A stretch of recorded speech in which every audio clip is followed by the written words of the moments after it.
কবিতাৰ শিৰোনাম পোহৰ, কবি দিলীপ পৰাজুলি। পোহৰ। গধূলি সময়ত নদীৰ ঢৌৱে আকাশ চুব বিচাৰে।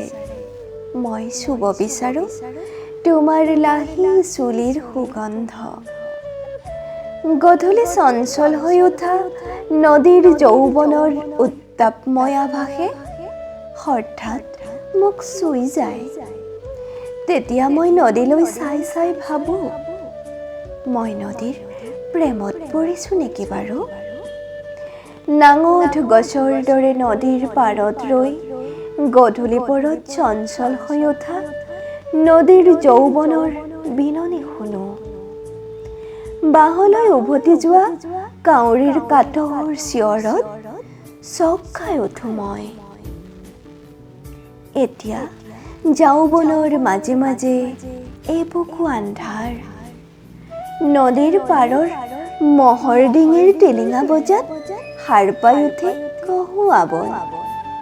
আৰু নদীৰ পাৰৰ অৰণ্যত লুকাই পৰে সূৰ্য।